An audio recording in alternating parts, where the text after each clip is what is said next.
Majestad Juan Carlos I, Rey de España,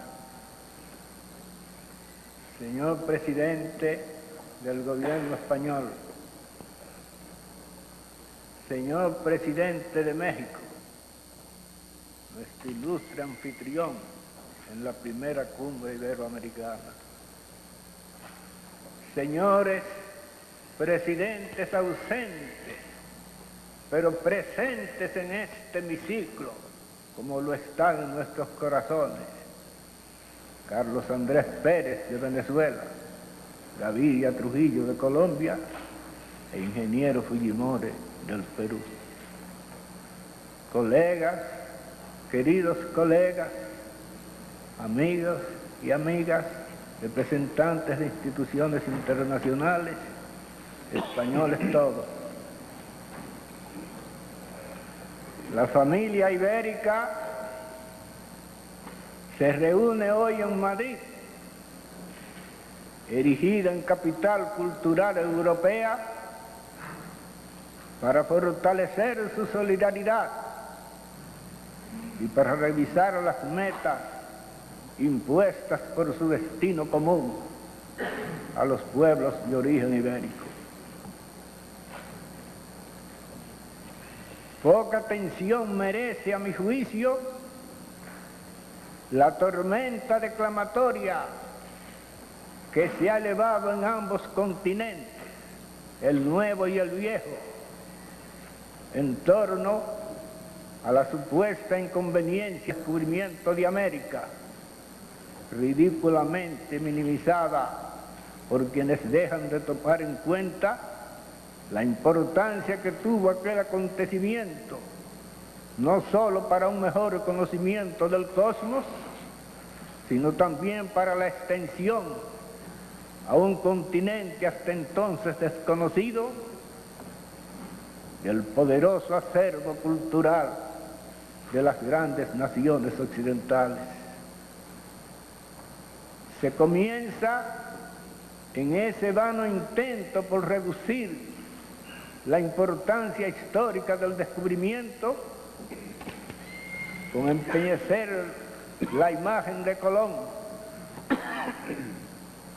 con desfigurar la personalidad de aquel ser extraordinario, de quien se podría decir, como ha dicho Ortega y Gasset de Julio César, que ha sido una de las mayores fantasías de la historia. Ha sido Alejandro Humboldt quien con más énfasis ha reconocido y proclamado los méritos de Colón, y esa opinión adquiere en este instante importancia singular por tratarse de un libre pensador, es decir, de un hombre del siglo XVIII, formado intelectualmente en la escuela de los enciclopedistas, de los que hicieron posible no solo la Revolución Francesa, sino también la implantación en todo el orbe civilizado de instituciones políticas y religiosas más liberales. Humboldt también ha destacado con énfasis el valor científico de las observaciones hechas por Colón y las han servido de base para la formación de una nueva física terrestre. Esas observaciones, como se sabe, versan sobre las variaciones magnéticas de tanta importancia para la astronomía náutica, sobre la inflexión de las líneas isotermas, sobre la configuración geográfica de algunas partes del continente, principalmente la de las Antillas, y sobre la relación que existe entre la expansión de los mares y la de los continentes. La importancia del descubrimiento de América aparece sintetizada en la frase del historiador López de Gómara, quien escribiendo con la naturalidad ingenua de los cronistas primitivos, ha afirmado que la cosa más grande después de la creación del mundo, sacando la encarnación y muerte de quien lo crió, ha sido el descubrimiento de Indias. Pero la importancia de un acontecimiento de esa naturaleza, con tanta incidencia sobre el futuro y sobre el presente de la humanidad, tenía que despertar como despertó envidias y recelos en otras naciones igualmente colonizadoras.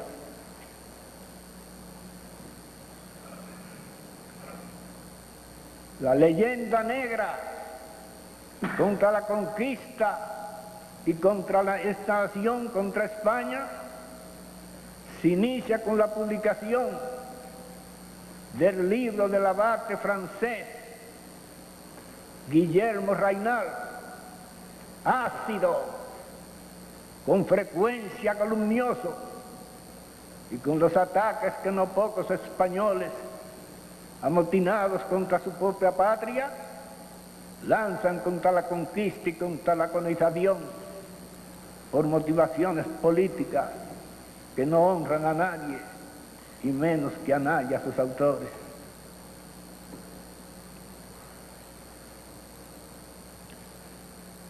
Aceptemos la validez de esas acusaciones. Convengamos en que en la conquista de América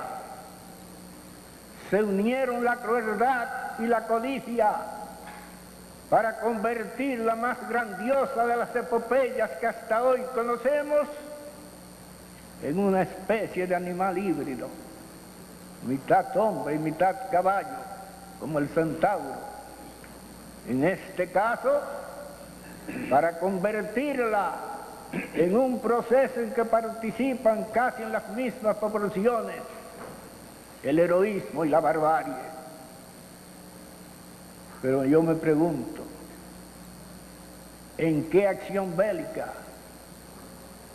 en qué hecho de guerra, sea cual sea el siglo y sea cual sea la nación que lo realice, no se derrama sangre humana y no se violenta por fuerza, por necesidad, el orden natural de las cosas? Hoy mismo, a pesar de que nos hallamos apenas a unos cuantos pasos para la apertura del tercer milenio de la era cristiana, no hemos visto en el Medio Oriente, en pleno Golfo Pérsico, temblar la tierra bajo los cascos del caballo de Atila, y no hemos asistido varias décadas atrás en África del Sur con los Boers a la repetición del abominable espectáculo descrito por Tuto Livio como las orcas caudinas. Pero fueron españoles, y españoles de pura cepa, los que mostraron mayor repugnancia ante esta serie de crímenes contra la humanidad. Fue la reina Isabel la Católica la primera que se preguntó a sí mismo y preguntó a sus asesores eclesiásticos si tenía o no la facultad de coartar los derechos de los indios, si podía o no imponer a los aborígenes del continente americano una voluntad extraña. Es decir, fueron los propios dirigentes y los propios conductores de aquella sociedad de teólogos y de soldados los que se plantearon como una crisis de conciencia el problema de la legitimidad o de la ilegitimidad de la conquista, el camino a seguir, en una palabra, ante las nuevas situaciones que la presencia de España debía necesariamente promover en las tierras recién descubiertas. Para apreciar en toda su magnitud la moralidad y la nobleza de esa actitud, hay que tener presente que todo esto sucede en los principios del siglo, en las postrimerías del siglo XV y en los finales de la siguiente. En esos momentos, España era la nación más poderosa del mundo. Cualquier ciudadano español podía entonces empinarse, por ejemplo, sobre una de las cimas de los Pirineos, para contemplar imaginativamente desde allí, sobre toda la extensión de la tierra, las lanzas victoriosas de un imperio en cuyos dominios no se ponía el sol.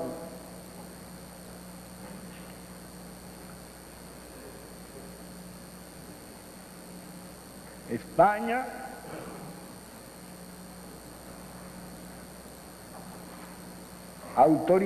debe haber autorizado naturalmente excesos durante la conquista, pero si hubo durante la conquista vandalismo, esos vandalismos, esos excesos, por lo menos ser excusados ante la decisión de la reina Isabel la Católica y de sus sucesores de proseguir su obra en América con el objeto, con el principal objeto de salvar el alma de los indios, ungiéndolos con el crisma romano.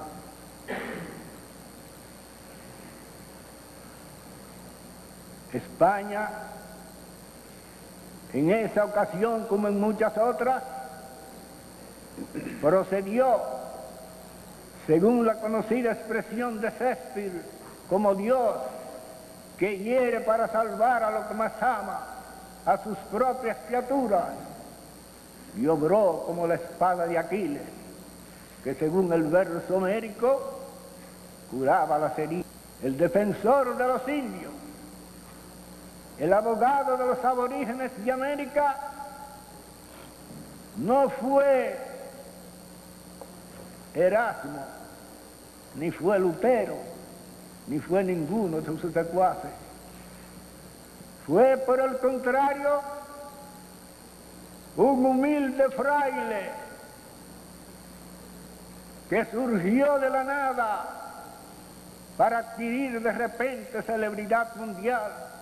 por los gritos que lanzó desde el púlpito para pedir un trato más justo para los indios,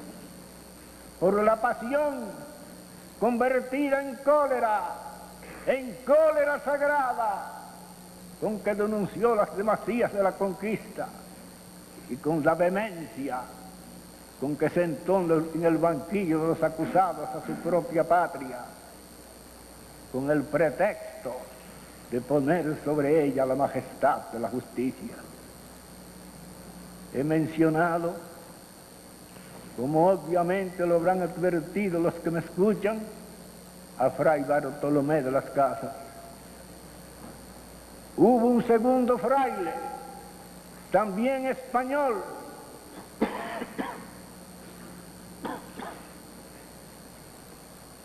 de genio menos violento, pero no menos erguido, quizás de mayor amplitud y de mayor profundidad de alma y de pensamiento, Fray Pedro de Córdoba, lo que equivale a decir también Montesino, que fue el primero en declarar que los indios eran seres humanos y que sus derechos inmanentes procedían de Dios y eran por consiguiente anteriores y superiores a toda ley escrita. Hubo un tercer fraile igualmente español, Francisco de Vitoria, creador prácticamente del derecho internacional público, tal como esa disciplina se concibe y se practica en nuestros tiempos, quien en sus relaciones levantó el primer y el más alto monumento que se haya erigido jamás en honor de la causa de la paz y la justicia universal, en honor de la convivencia pacífica y civilizada que todavía hoy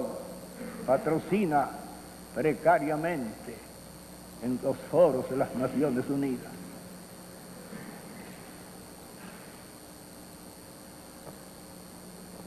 En 1533, 4 años antes de que el Papa Pablo III expidiera la encíclica Sublimis Deus sobre la legitimidad de la conquista y sobre la evangelización,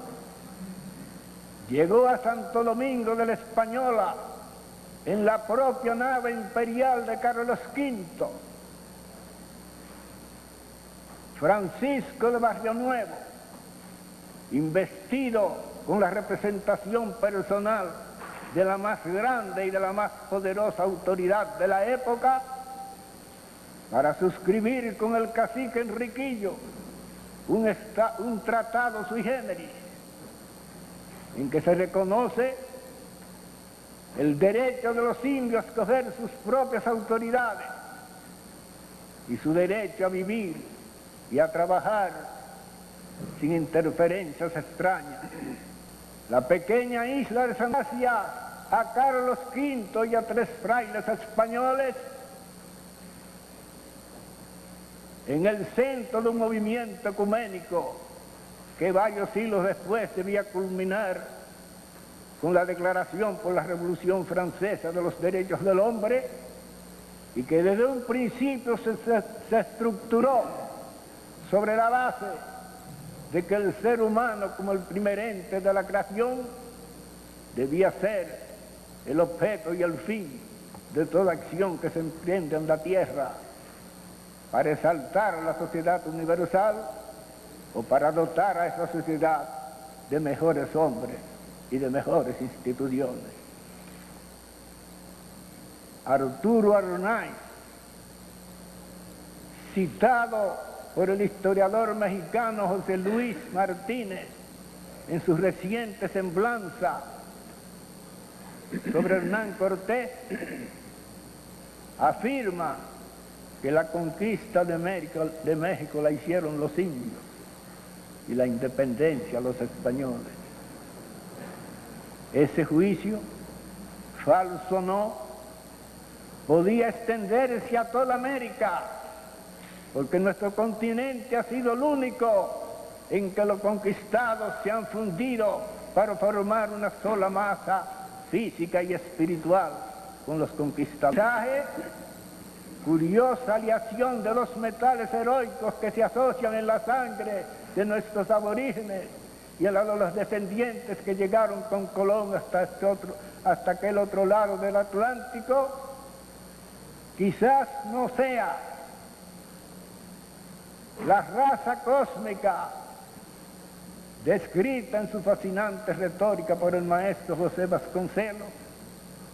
pero sí es con seguridad y sin reservas la fusión de 2 culturas, o si se quiere, de 2 civilizaciones. Los recién llegados no se mezclan, sino que se funden con los naturales, para que el genio de Lope de Vega, de Cervantes, de Góngora, de Alfonso el Sabio o de San Isidoro de Sevilla resurja con pujanza masónica varios siglos después en las leyendas épicas del Inca Garcilaso y en las melodías de Sor Juana Inés de la Cruz. La piedra de nuestra raza se solidificó apenas en menos de 500 años, porque esa piedra era más pura que el diamante, que necesita 2 veces esa duración para su cristalización milenaria.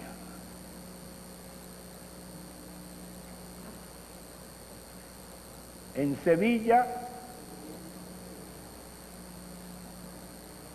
sede del más importante de los certámenes con que será conmemorado el descubrimiento de América, el 5º centenario del descubrimiento, el director de la Real Academia Española, el ilustre intelectual don Fernando Lázaro Correter, ha dicho que la mayor fuerza entre España y los países americanos es la unidad, que no la conformidad o no la uniformidad de la lengua que comparten y que los une. Saludo con júbilo esas palabras iluminadas e iluminadoras. La República Dominicana también propuso en la Cumbre de México que se diera cuidado y atención al español, que para Iberoamérica el español era importante, existe principalmente por el idioma en que nos comunicamos, pero los idiomas son también seres mortales. El latín, que compartió con el griego durante varios siglos la cultura clásica, desapareció casi conjuntamente con el Imperio Romano. La popularidad y el prestigio de un idioma crecen o disminuyen según crezca o disminuya el poderío político, económico, militar, etcétera, de las naciones que lo profesen como su lengua nativa. El crecimiento de los Estados Unidos y la influencia que ese país ejerce sobre el mundo han dado lugar a que el inglés se convierta en el instrumento de expresión favorito, no solo en la ciencia, sino aún, cuando ello es posible, en la creación literaria. Urge, pues, que Iberoamérica comprenda que Iberoamérica no es solo carne, economía, sino también espíritu, cultura. Urgen, por consiguiente, que se adopten medidas para la conservación y la mayor pureza posible del idioma español, del idioma en que se ha escrito el mejor libro del mundo después de la Biblia, el Quijote, para que el español sea, como debe ser, una de las lenguas más dignas de recoger el pensamiento de los hombres, cuantas veces el pensamiento de los hombres se eleve hasta Dios, con la esperanza de que su voz sea oída en los cielos inmortales. Muchas gracias.